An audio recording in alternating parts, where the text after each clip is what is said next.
Hare Krishna. We'll begin our session with prayers.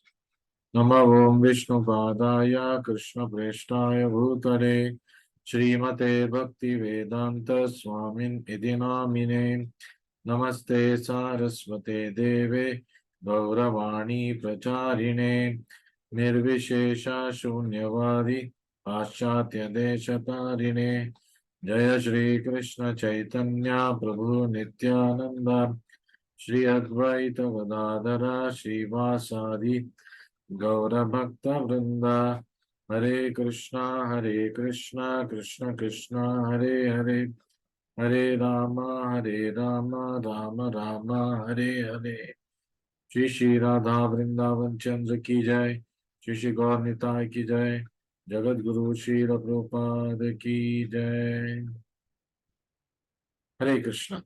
We'll begin our session without waiting.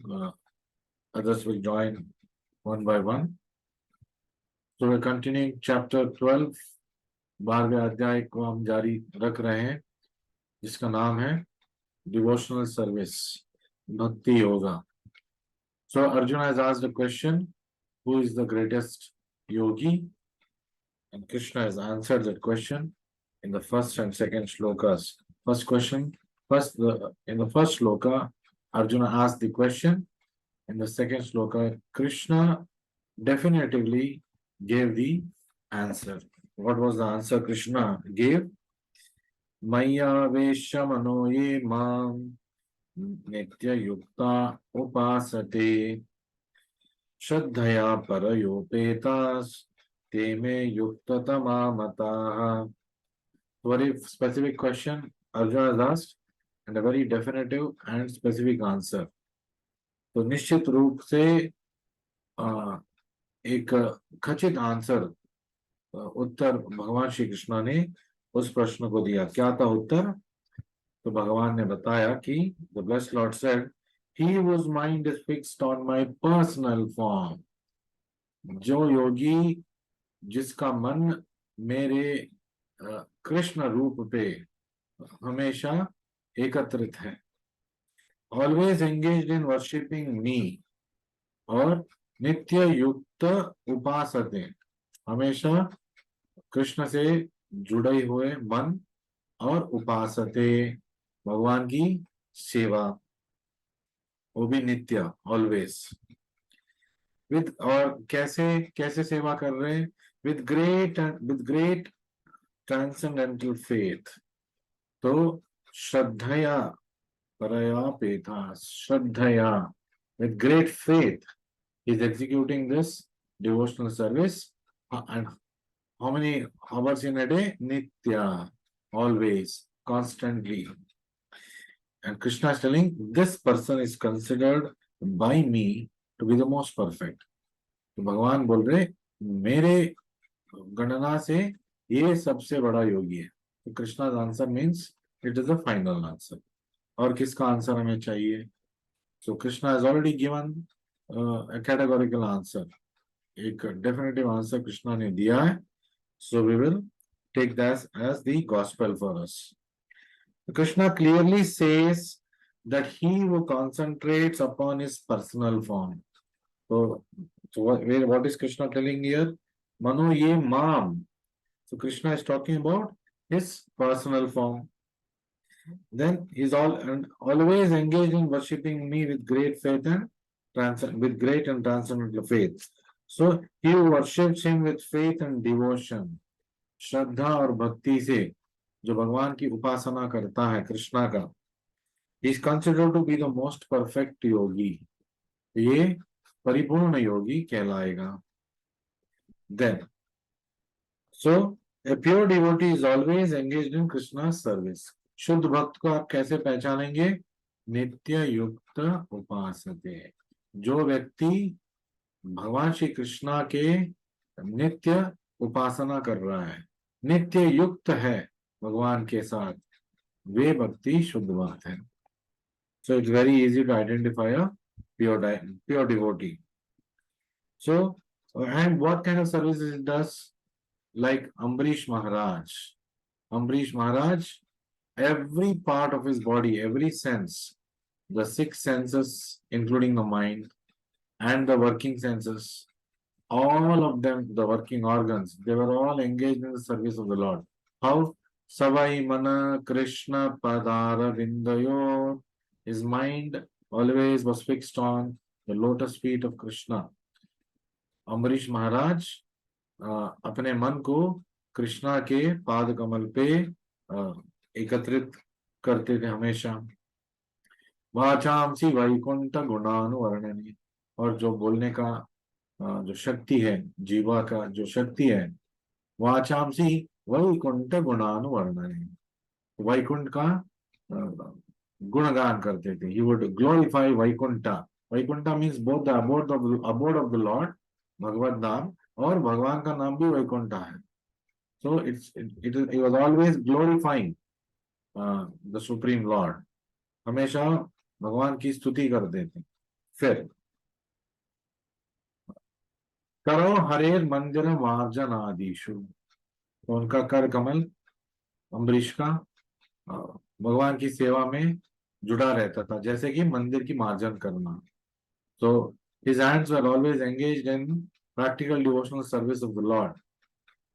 Example, cleansing the temple of the Lord. So like that, all the sense organs and the senses were engaged by Amrish Maharaj in the service of the Lord. ठीक ऐसे सारे उनके इंद्रियों को और इंद्रिय को चलाने वाला जो बॉडी के पार्ट्स है, तो उस सब उन्होंने भगवान की सेवा में अर्पित कर दिया था। So recently I have released this reel on Facebook and Instagram about how the devotee engages himself in the service of the Lord. Very recent, last 3 reels were based on this. So please go and listen to that. So he not washes the temple, he washes the dishes of the Lord, pot cleaning, Aarti set cleaning, ऐसे ही सेवा वो करता रहता है। So he does not let a moment, single moment pass without devoting his activities to Krishna.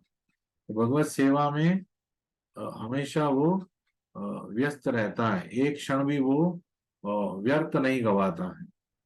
So and और एक क्षण भी कृष्णा के सेवा के बिना वो नहीं रहता। तो such action is in full समाधि।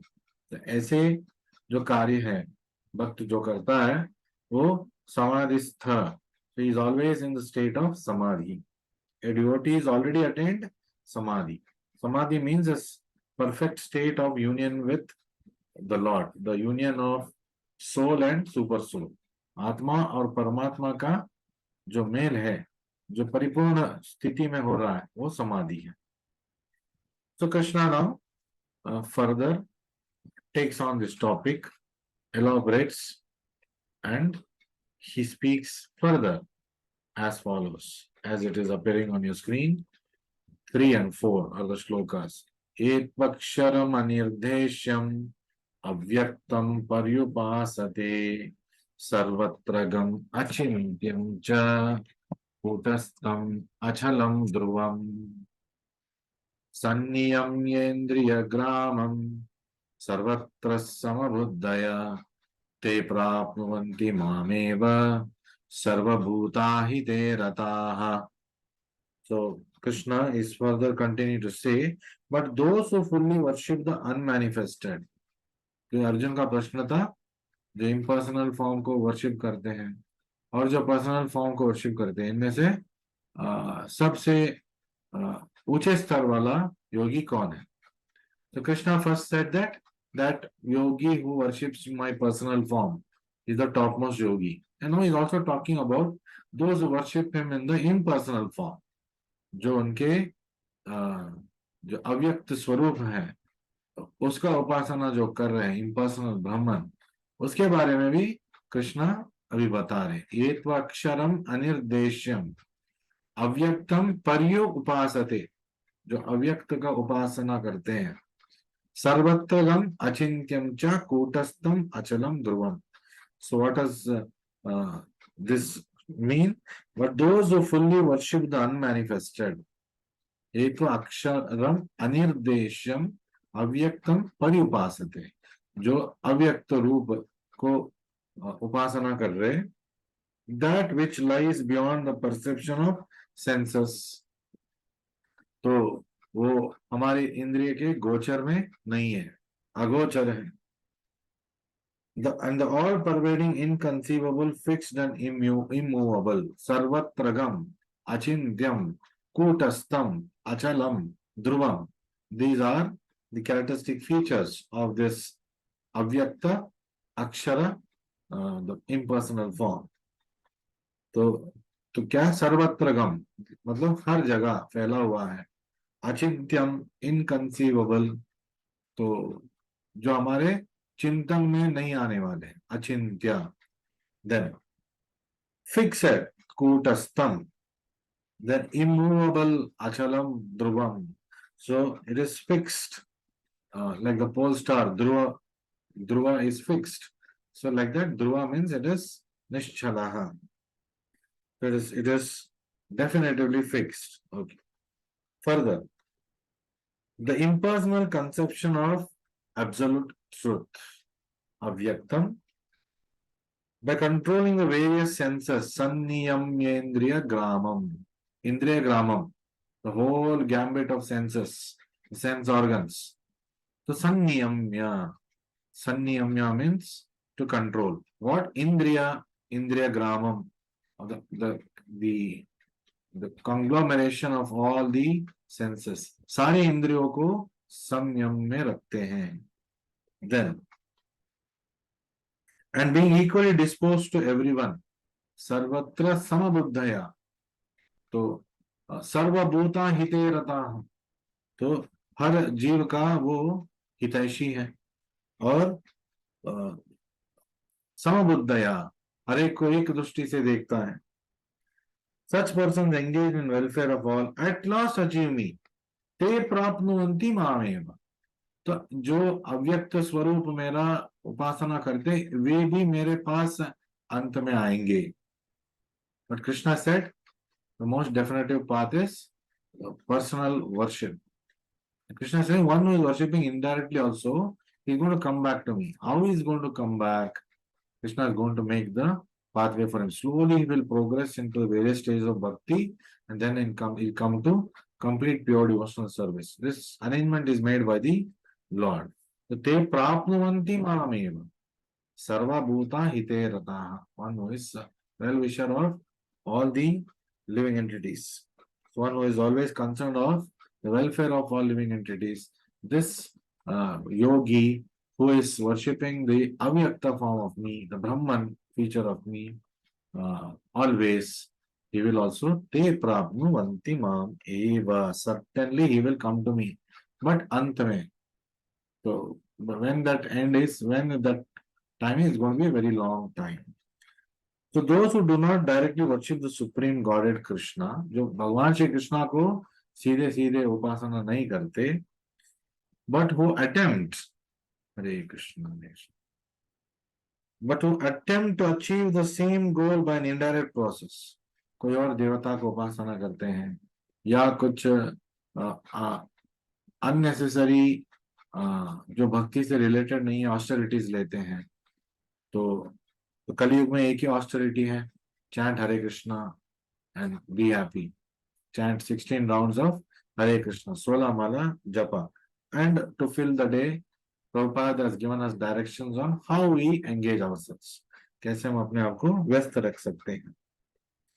So, they ultimately achieve the supreme goal. जो indirect process से भी आ रहे हैं, वो भी भगवान श्री कृष्णा को पा सकते हैं, लेकिन बहुत समय के बाद. And बहुत समय means there's danger of falling down. And when a lot of time is given for a good activity, then there is a good chance of fall down. So after many births, the man of wisdom seeks refuge in me.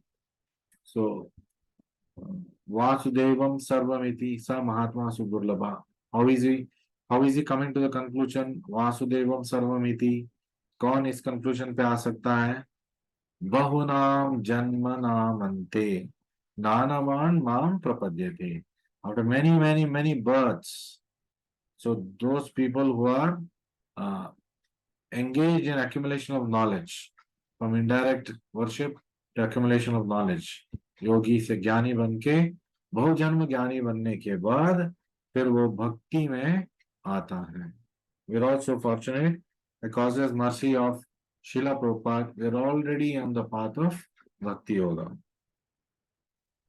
So when a person comes to full knowledge after many births, he surrenders unto Lord Krishna. Krishna के शरण में आना, it is not an easy thing, it's a very rare thing. तो कोई अगर कृष्णा के शरण में आया है तो either he has gone through this process, बहुनाम जन्मनामन्ते ज्ञानवान बनके कृष्णा का ज्ञान पाके वो भक्त बन रहा है, या फिर गुरु के हेतु रहित कृपा से, causeless mercy of the spiritual master. So when a person comes and surrenders to Krishna, he has gone through the previously stated processes. So one approaches guarded by the method mentioned in this verse.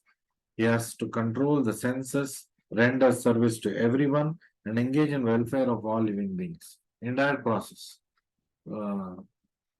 जन सेवा जनार्दन सेवा, तो ये indirect process है. तो indirect process से जो आ रहा है, तो जन सेवा करके, जैसे कि दान दक्षिणा देना, अन्न दान करवाना. तो अक्षय पात्र भी अन्नदान करवाता है, लेकिन अक्षय पात्र प्रसाद वितरण करता है. So there is a big difference. But then mundane annadan, which is also good, not that it is bad, but it is going to keep that person who is doing this donation for materialistic gain in the material world perpetually. तो वो इस भौतिक जगत में जितना उसका पुण्य है उतना समय तक उसको रहना पड़ेगा. तो भक्ति कार्य जो करेगा, at the end of this life he will go back to God at, भगवत धाम वापस जाएगा, फिर इस भौतिक जगत में वो फंसेगा नहीं. So if it is inferred that one has to approach Lord Krishna, otherwise there is no perfect realization. तो बिना कृष्णा के शरण में आने से परिपूर्णता, मनुष्य जीवन का परिपूर्णता, योग का परिपूर्णता कोई पा नहीं पाएगा. So the final common pathway, जो भी indirect process, indirect worship, impersonal worship, जो भी प्रोसेस कोई अडेप्ट करेगा, finally he has to come to the process of bhakti. Bhakti के पद पे आना है. So in order to perceive the super soul within the individual soul, one has to cease the sensual activities of seeing, hearing, tasting, working, etc. मतलब भौतिक मानसिकता से ऊपर उठना है. इस senses cannot be engaged in materialistic activities. So then one comes to understand the supreme soul is present everywhere. तब उसको ज्ञात होगा कि जो जीव है हर जगह फैला हुआ है, तो परमात्मा है वो भी हर जगह फैला हुआ है, हर एक के हृदय में है. Realizing this, one envies no living entity. जब उसको पता चलता है कि हर जीव के अंदर परमात्मा बन के भगवान बैठे हैं, तो the living entity starts developing respect for all. कभी किसी को हेट्रेड की नजर से नहीं देखता है, किसी को ईर्ष्या की नजर से नहीं देखता है, क्योंकि वो मानने लगेगा कि वो मानना प्रारंभ कर लिया कि सबके अंदर भगवान है. So for the common man this method of impersonal realisation is very difficult. लेकिन ये जो प्रोसेस है, देखिए आप कितने कठिनाई है. और बहुनाम जन्म नामन्ते, बहुजन्म के बाद फिर फाइनली उसको जो आप और मैं कर रहे हैं भक्ति, उसमें आना है. So Prabhupada has mercifully directly brought us to the pathway of bhakti without having to go through the long winding process. So without having to take the long winding staircase, Prabhupada has taken us in the elevator of bhakti. So Krishna now is acknowledging how this process of indirectly worshipping him is a tedious process. It is a long winding process, and it's a process that is full of miseries. It gives a lot of pain. But Krishna continues to say, Klesho adhikatarastesham avyakta sakta chetasam avyakta hi gatir dukkham devavadbhiravapyate. भगवान खुद बोल रहे हैं कि ये जो ब्रह्मन उपासन करना, मेरे अव्यक्त रूप का उपासन करना, तो जोखिम से भरा है. There is always a tendency to fall down.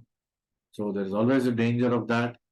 And क्लेशः अधिकतरस्त एषाम. तो ये जो पथ है इसमें बहुत क्लेश है. अधिकतर भौतिक, इसमें क्लेश है. अव्यक्त आसक्त चेतसा. तो जो अव्यक्त मूर्ति का, वो अव्यक्त मूर्ति नहीं होता है, but for want of better words I use अव्यक्त मूर्ति. तो अव्यक्त रूप को उपासना करना तो is not a easy thing. And Krishna is telling अव्यक्ता ही गतिर दुखम. तो वो दुख का कारण बनेगा, because he is enduring lot of pain. देहवद्भिर अव्याप्यते. तो बहुत बहुत जन्म लेना पड़ेगा. देववद्भिर अवाप्यते. तो अनेक जन्म लेना पड़ेगा, तो तब जाके वो भगवान को जान पाएगा. So for those minds, so for those whose minds are attached to unmanifested impersonal feature of the Supreme, अव्यक्तासक्त चेतसाम, तो जो निराकार रूप में रुचि रखते हैं, एडवांसमेंट इज वेरी ट्रबलसम. क्लेशो अधिकतरस्तेषाम. तो ये पथ जोखिम से भरा है, क्लेश से भरा है, दुख से भरा है. तो to make progress in that discipline is always difficult. तो ये बहुत ही कठिन काम है. तो इस एकाग्रता से निराकार रूप को, निराकार ब्रह्मन को उपासना करना. And it is difficult for those who are embodied. जो भौतिक मानसिकता रखते हैं, भौतिक देह है, उनको बहुत कठिनाइयों का सामना करना पड़ेगा. So the group of transcendentalist who follow the path of inconceivable, unmanifested, impersonal feature of the Supreme Lord is called Jnana Yogi. तो ब्रह्मन स्वरूप, भगवान निराकार स्वरूप को जो ध्यान करते हैं योगी, फिर ज्ञान योगी, ज्ञान का वो खोज कर रहे हैं. तो then they come to the process of becoming a Jnana yogi who is worshipping the supreme spirit soul which is present in the heart of every living entity. परमात्मा का उपासना करना प्रारंभ करेंगे. फिर धीरे धीरे ब्रह्मेति परमात्मेति भगवान इति शब्दते, the final top platform of worshipping the supreme form of the Lord, the personal form of the Lord, he reaches. Persons who are in full Krishna consciousness, engaged in devotional service to the Lord, are called bhakti yogis. तो कर्म योगी जो अपना कर्म कर रहा है, अच्छे अच्छे कार्य कर रहा है, तो ये कर्म योगी है. तो दान दक्षिणा देना बिना बिना आराधना के, बिना प्रोसेस के, it also comes under कर्म Kanda. It may at best qualify as कर्म योगा, क्योंकि somehow he is doing it in relation with the Lord. But again, it's going to take a very long, winding process. So the process of Jnana Yoga is very troublesome, whereas the path of Bhakti Yoga is easier and natural. Susukam Kartum Avyayam. कल हमने इसके बारे में चर्चा किया था.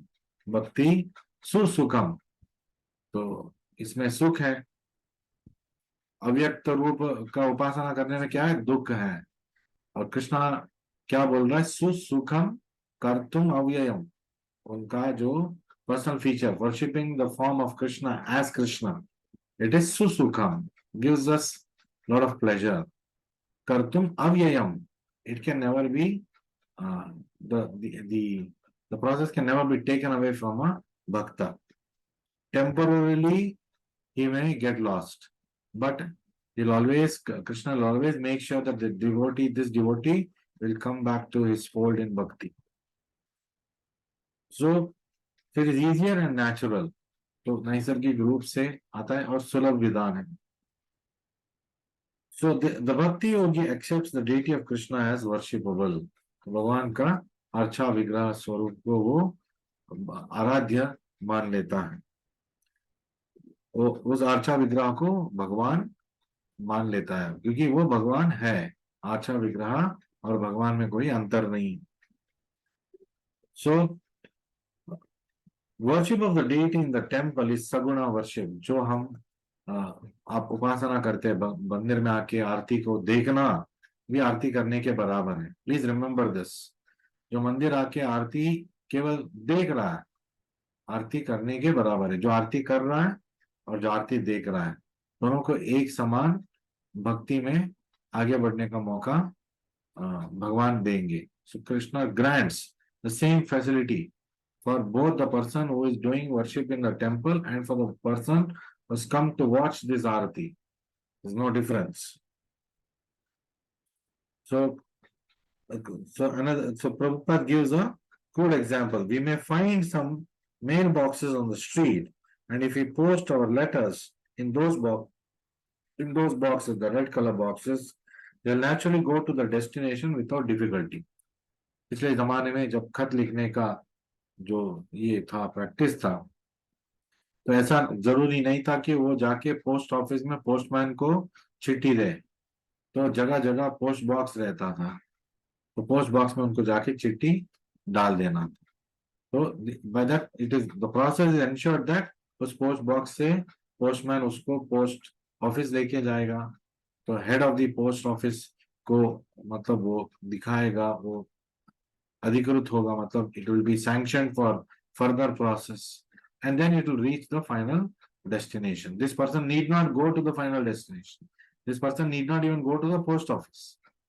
He has to just use the post box, because it is a bona fide process. That red colored post box is a bona fide process, wherein if you put a letter in that, then the system is set in such a way that it will finally reach the person whom you intended to write the letter.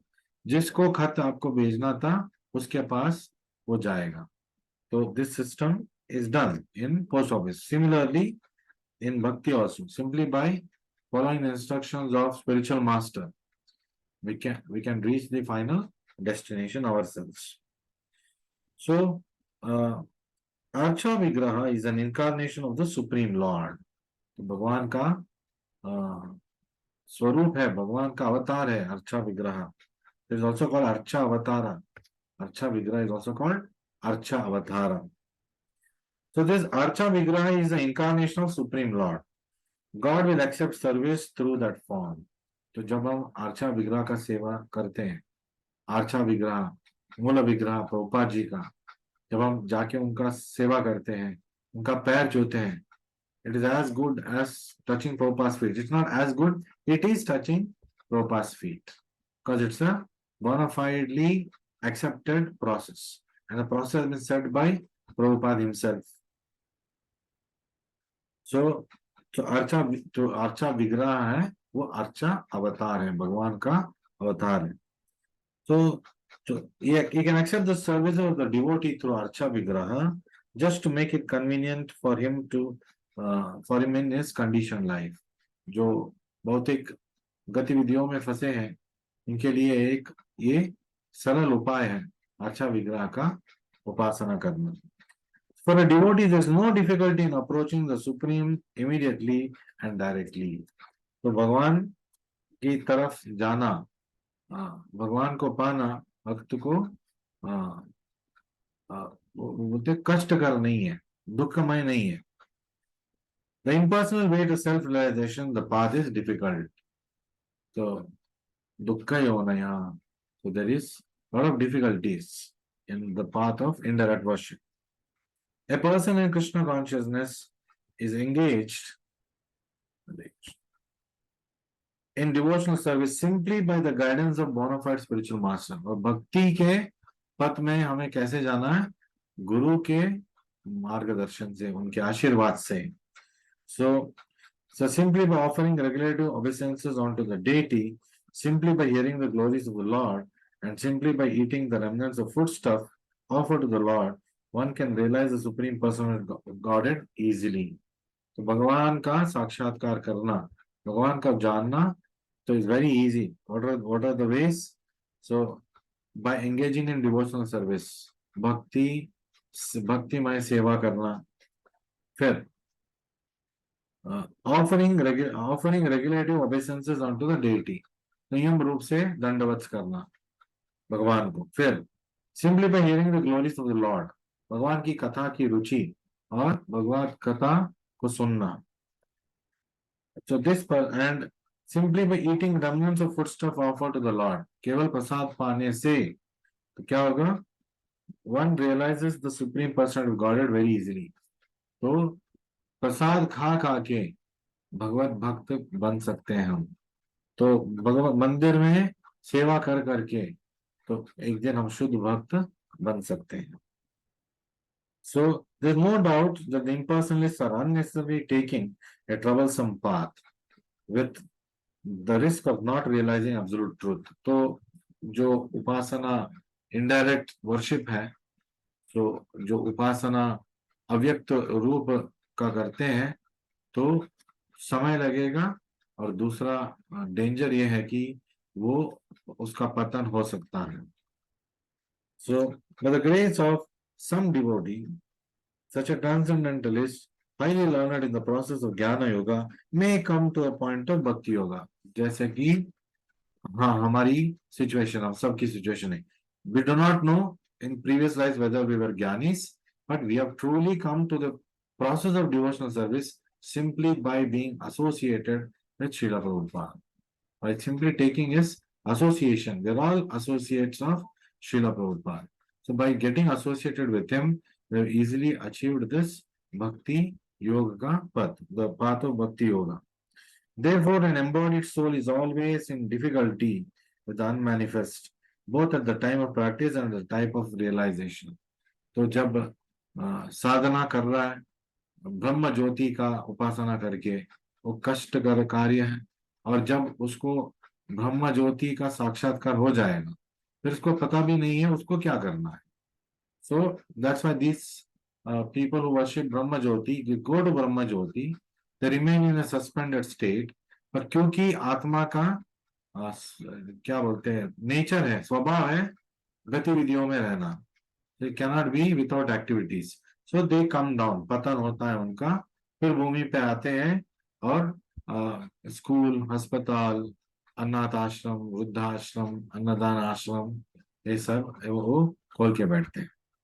तो जो ये सब कर रहा है, तो हमें जानना चाहिए कि पूर्व जन्म में वो निराकारवादी था, तो उन्होंने भगवत सेवा किया था लेकिन निराकार स्वरूप में. तो इस जन्म में उनको ये फैसिलिटी मिला है कि वो अपना दान दक्षिणा आगे करेंगे. So further it is mentioned that this process of centering attention on the unmanifested, the inconceivable, is beyond the approach of senses. तो इंद्रिय के तो गोचर में नहीं आएगा, तो फिर वो व्यक्ति क्या महसूस करेगा? What is it that he is experiencing? Because devotional service, devotion is a type of an experience. So when you're worshipping unmanifested form, nirakar form, then what is the experience you're going to get? So Krishna does not advise. It is not advised by Krishna.